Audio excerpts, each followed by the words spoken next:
আচ্ছা, আমাদের এই সাবস্ক্রিপশনটা আজকে নেই, আমাদের এটার কাজ চলছে। 40 মিনিটস পরে হয়তো বা কেটে যেতে পারে, আপনারা সেম লিঙ্কে আবার যুক্ত হবেন ক্লিক করে। ঠিক আছে, আমি আগে থেকে একটা সাবধান করে দিচ্ছি। আচ্ছা, ওকেই তো। তাহলে রর সাথে ইকার যোগ হয়ে যে উচ্চারণটা আমরা করি রি, এই রিটা করা যাবে না। তাহলে এখন এটা করা না গেলে কিভাবে করতে হবে সে প্রসেসটা আমি আবার দেখাচ্ছি। তাহলে উচ্চারণটা কিরকম, যেমন ধরুন আমি একটা শব্দ দিলাম কর্ম। কেমন, এই একটা শব্দ লিখলাম কর্ম। এই কর্মটাকে আমি যদি আলাদা করি, সেখানে আমরা তিনটা লেটার পাচ্ছি। কি কি? ক পাচ্ছি, র পাচ্ছি, আর ম পাচ্ছি। তিনটা আলাদা আলাদা অ্যালফাবেট আমরা পাচ্ছি। তাহলে আমাদের কি করতে হবে? কটাকে আমরা কেটে দিতে হবে, মটাকে আমরা ফেলে দিতে হবে। মাঝখানে যে রেফ আকারে রয়েছে, মানে রর যে সংক্ষিপ্ত রূপ, রেফ আকারে যে র সাউন্ডটা রয়েছে, সেই সাউন্ডটা করতে হবে। ঠিক আছে, ওই সাউন্ডটাই হচ্ছে অ্যাকচুয়ালি রির উচ্চারণ। এই কারণে আমরা কিভাবে উচ্চারণ করব, এটাকে উচ্চারণ করতে হবে শুধু আপনার মানে জিহ্বার ডগাটা ভাইব্রেট হবে, কাঁপবে। সেটার জন্য যেমন, ঠিক আছে, এই সাউন্ড। হ্যাঁ, আর যখন এটা দীর্ঘ অর্থাৎ ডাবল রিকার হয়ে যাচ্ছে, তখন এটাকে একটু আমরা টেনে একটু একটু লং টাইম ধরে উচ্চারণ করছি। একটা হচ্ছে হ্র, একটা হচ্ছে হ্র, হ্র। ঠিক আছে, এই হচ্ছে মূল পার্থক্যটা। আমি কি বোঝাতে পেরেছি সবাইকে মূল পার্থক্যটা? ঠিক আছে, তাহলে আমরা আরেকবার পাঠ করে নিচ্ছি। যারা অ বলেছেন এটা ভালো। অ, আ, ই, ই, উ, উ, ঋ, ঋ। ঠিক আছে, এভাবে উচ্চারণ করতে হবে। ঋ, ঋ। আর লিটা কিরকম? লিটা হচ্ছে এই যে লয়ের নিচে যখন আমরা রিফলা দিব, হ্যাঁ, তখন যে উচ্চারণটা হবে, এটাকে বলছে ল। হালকা ল সাউন্ড থাকবে, আবার উচ্চারণ থাকবে, ভাইব্রেট করবে। তাহলে রি। ঠিক আছে, রি। ওকে, তাহলে এটা উচ্চারণ করতে হবে রি। ও, এটা হচ্ছে শর্ট রি। আর দীর্ঘ হচ্ছে রি, রি, রি, রি। এভাবে উচ্চারণ করতে হবে। হ্যাঁ, তাহলে এটা হচ্ছে শর্ট এবং লং ভাওয়েল। আর বাকিগুলো মোটামুটি সবাই পেরেছেন, এ, ওই, ও, ঔ, আহা, সবাই ভালো বলছেন। আচ্ছা, অমের উচ্চারণটা বলি আমরা।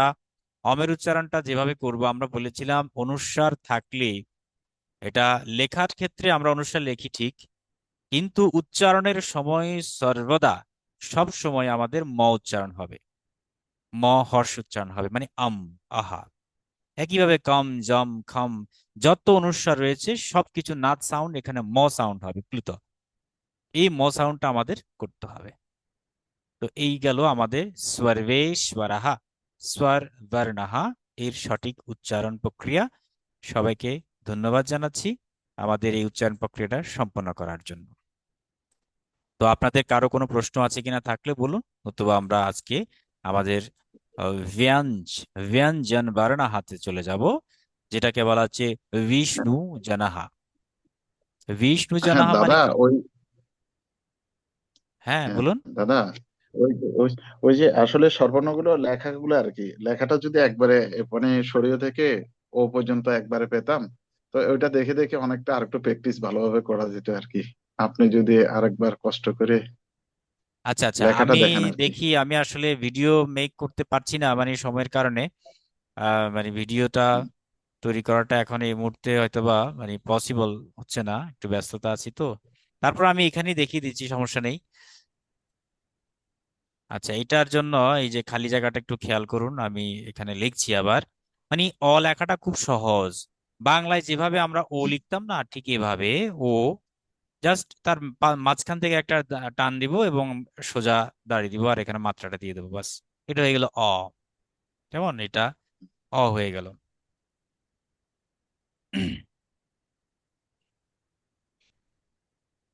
আরেকটা মেথড। আচ্ছা, এটা প্রাচীন মেথড, এই মেথডটা আমরা এখন ইউজ হয় না, এটা দেব না। এটাই ধরুন, এটা হচ্ছে অ, হ্যাঁ, এবং আকার হলে জাস্ট এই আকার দিয়ে দিলেন, তাহলে আ হয়ে যাবে। ওকে, অ এবং আ, এই দুইটাকে ফলো করুন, দেখুন কিভাবে দেওয়া আছে। ঠিক এভাবে প্রথমে আমরা এভাবে ও এর মতো দিব, তার মাঝখানে টানবো, এরপরে আকার, বাস, এটা হলো অ। আবার এবার আমরা আকা লিখবো, এটা হলো আ, দীর্ঘ মানে দীর্ঘ আর কি, অ সাউন্ডের দীর্ঘ রূপ। এটা হলো অ, এটা হলো আ। ওকে। আর ইটা কিরকম, প্রথমে আমরা এই মাত্রাটা দিব, এখান থেকে টানবো, আবার সুন্দরভাবে এই যে এটা হয়ে গেল, এটা হলো কি, এটা হলো ই। ই, ই সাউন্ড, বাংলা যেটাকে আমরা হর্ষ ই বলি আর কি, হর্ষ ই। হর্ষ ই হচ্ছে এভাবে উচ্চারণ। আবার লিখছি, দেখুন খেয়াল করুন, সুন্দরভাবে দিয়ে, জাস্ট এরকম, এটা হলো ই। আর দীর্ঘ ইকার কিরকম হয়ে যাবে, দীর্ঘ ইকার মানে হচ্ছে জাস্ট এই একটা মাথা বের হলে এটাই হচ্ছে দীর্ঘ ই। হ্যাঁ, এটাকে উচ্চারণ করতে হবে ই। হ্যাঁ, তাহলে এটা হচ্ছে ই, আর এটা হচ্ছে ই। ওকে।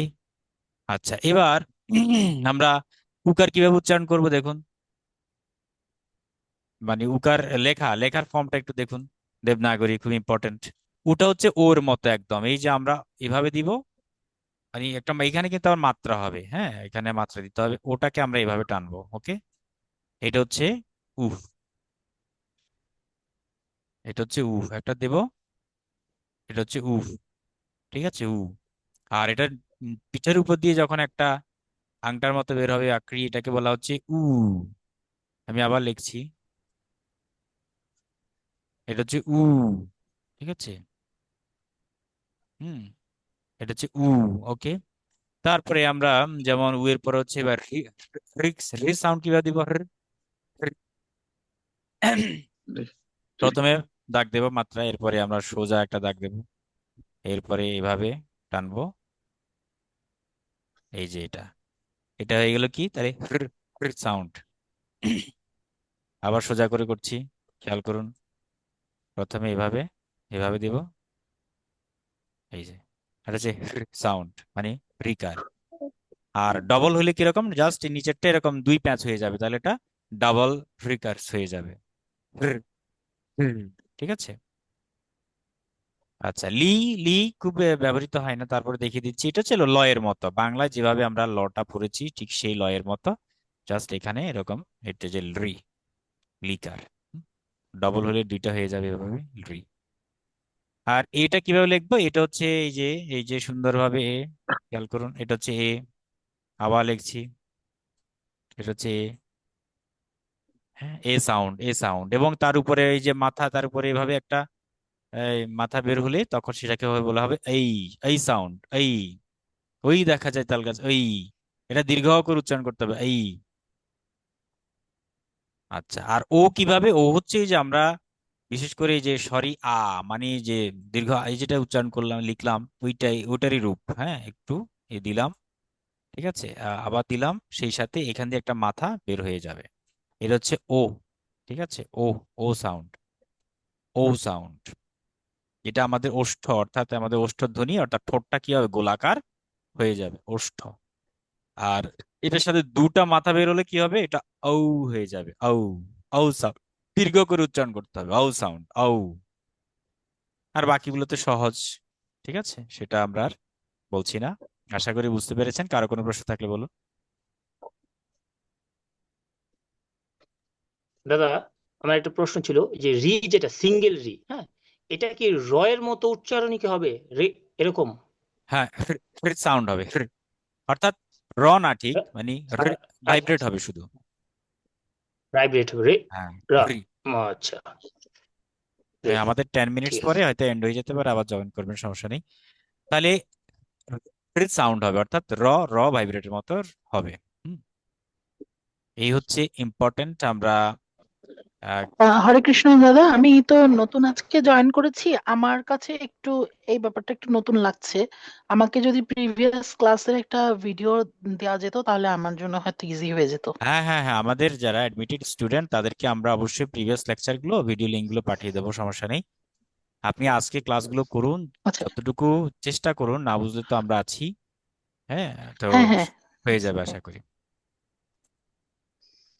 ওকে, তো আমরা বর্ণ পরিচয়ের মধ্যে সর্বের স্বরাহা শেষ করলাম, এবার আমরা বিষ্ণু জনাহা, বিষ্ণু জনাহা কেন বলছে, যেটা নির্ভরশীল, এদেরকে বলা হচ্ছে সম্পূর্ণভাবে ডিপেন্ডেন্ট বা নির্ভরশীল।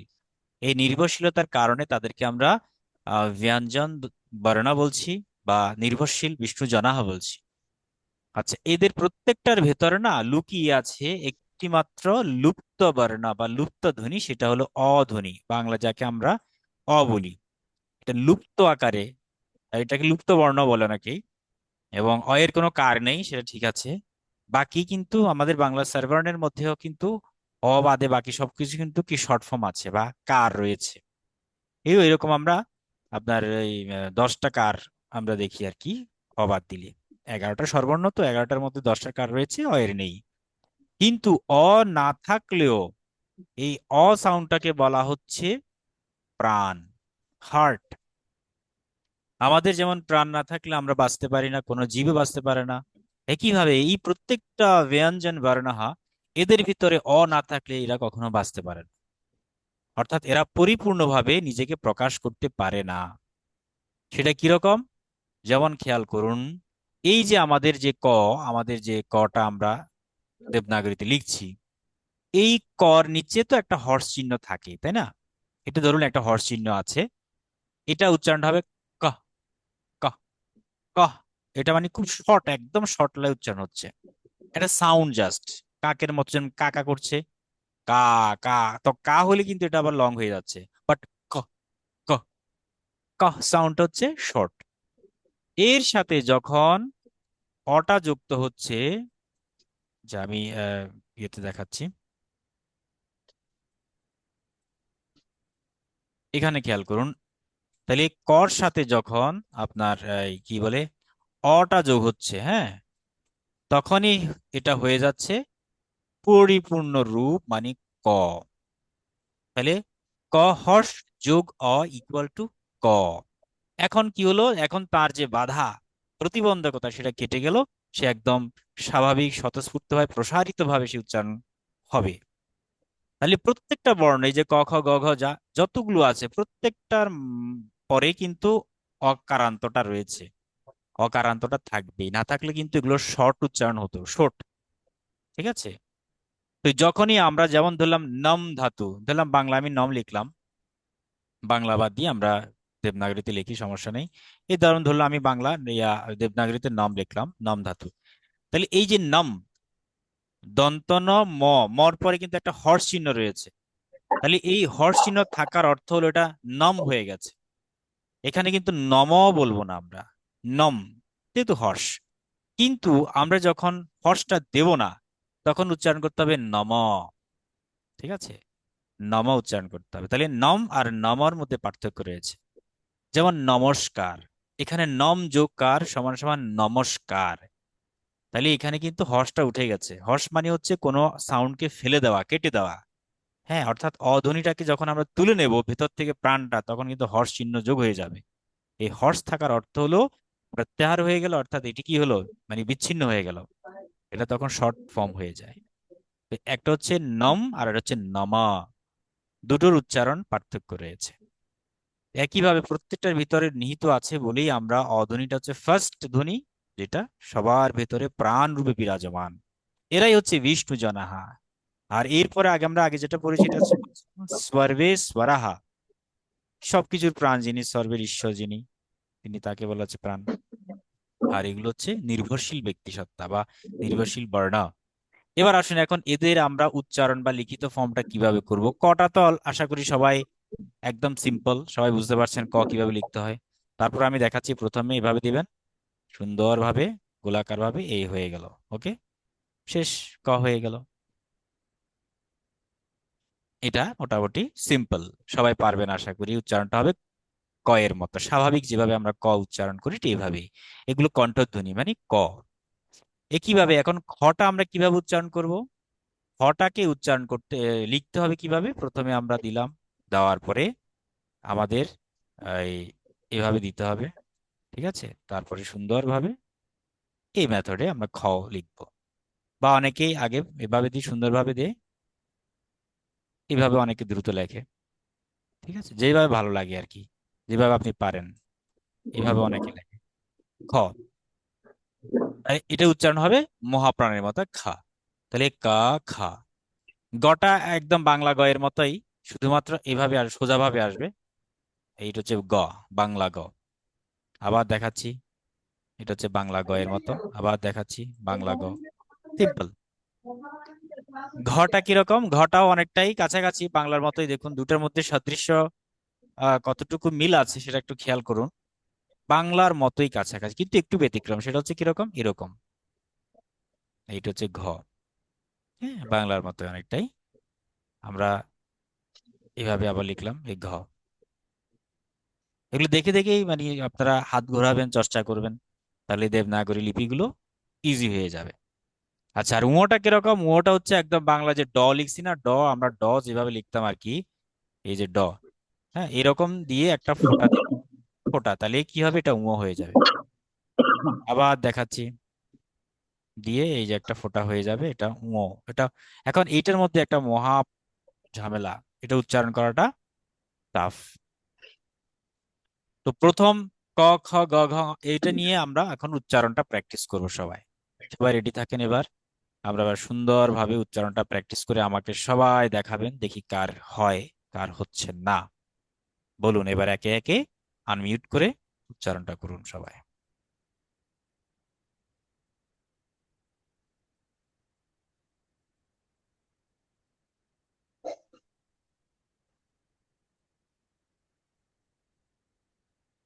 হ্যাঁ, বলুন সবাই।